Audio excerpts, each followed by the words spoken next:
दोस्तों, फॉकलैंड युद्ध के बाद ब्रिटेन द्वारा अर्जेंटीना पर कई तरह के सैंक्शन लगाए गए थे, जिसमें से एक अर्जेंटीना को ब्रिटिश हथियारों की बिक्री का सैंक्शन भी शामिल है। और ऐसे में ब्रिटेन के कंपोनेंट से बने किसी भी हथियारों की बिक्री अर्जेंटीना को नहीं की जा सकती, जिसके तहत अब भारत को अर्जेंटीना को देने वाले तेजस में लगे ब्रिटिश कंपोनेंट को हटाना पड़ेगा और उन कंपोनेंट के अल्टरनेटिव के रूप में भारत रूस के कंपोनेंट की ओर रुख करता दिखाई दे रहा है। यानी दोस्तों, एक बार फिर भारत के हेल्पिंग हैंड के रूप में रूस आगे आया है।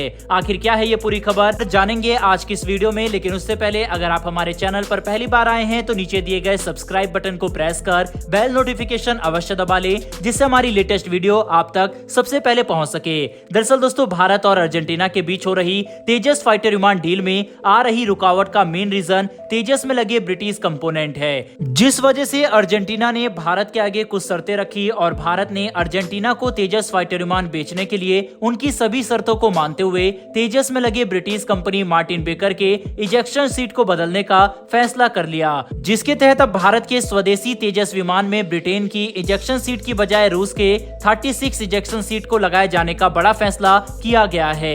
आपको बता दें कि रूस की तरफ से मिलने वाले इजेक्शन सीट को मिक्स सीरीज और सुखोई 30 MKI जैसे फाइटर विमान में लगाए जाते हैं। K-36 के ओरिजिनल वेरिएंट को पहली बार 1960 के दशक में MiG-25 फॉक्सबैट विमान में फिट करने के लिए डिजाइन किया गया था। और जैसे कि हम सब जानते हैं कि MiG-25 फॉक्सबैट दुनिया का सबसे तेज उड़ने वाला फाइटर विमान था, तो उसमें लगने वाले इजेक्शन सीट भी मजबूत और शक्तिशाली होगी। और उसी सीट का अब एडवांस वर्जन तेजस में लगने जा रहा है, जो कि शक्तिशाली फाइटर विमान की प्रोटेक्शन को और भी ज्यादा इनहेंस करेगी। अर्जेंटीना के रक्षा मंत्री जॉर्ज नायना ने इसी साल जुलाई में भारत यात्रा के दौरान LCA तेजस में 16 ब्रिटिश कंपोनेंट के मुद्दे को उठाते हुए तेजस की खरीद से पहले ही तेजस से इन सभी ब्रिटिश कंपोनेंट को बदलने की बात कही थी।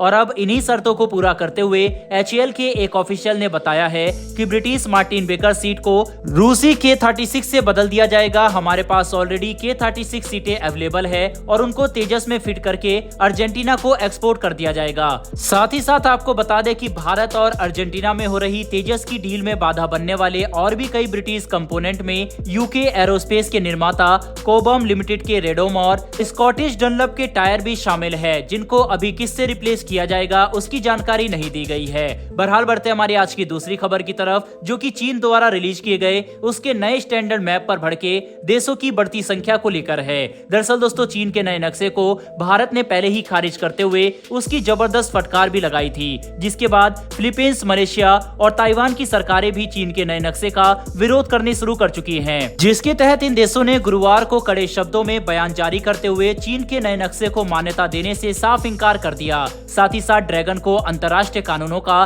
पालन करने की भी सलाह दी। वहीं पर अब इन देशों की लिस्ट में एक नाम और जुड़ चुका है, जो है वियतनाम का।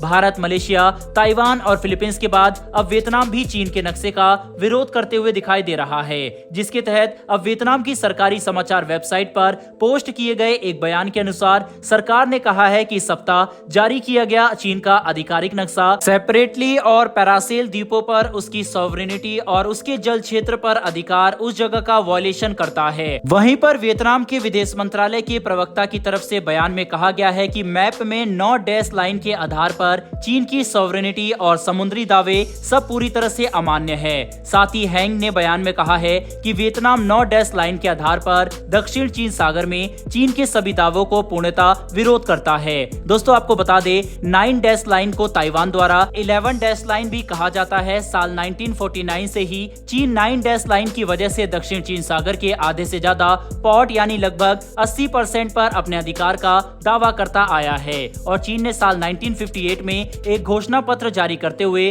उसमें 9 डैश लाइन के आधार पर दक्षिण चीन सागर के द्वीपों पर अपना दावा किया। और वहीं चीन के इस दावे से वियतनाम के स्पार्टली और पार्शल द्वीप ग्रुप 9 डैश लाइन के अंडर आ गए हैं, जो कि ये चीन और वियतनाम के अलावा कई अन्य पड़ोसी देशों के बीच विवाद का बड़ा कारण है। साफ है दोस्तों, जिस तरह से सभी एशियाई देश साथ मिलकर चीन का विरोध कर रहे हैं, इससे साफ जाहिर होता है कि चीन की बाजी उसी पर उल्टी पड़ गई है। बहरहाल दोस्तों, इस वीडियो में इतना ही। इन दोनों ही विषय के ऊपर आपकी क्या राय है, कमेंट बॉक्स में लिखकर जरूर बताइएगा। साथ ही हमारी आने वाली डेली ऐसी वीडियो के लिए चैनल को सब्सक्राइब कर बेल नोटिफिकेशन अवश्य दबा लें। फिर मिलेंगे ऐसी एक नई वीडियो के साथ। धन्यवाद। जय हिंद।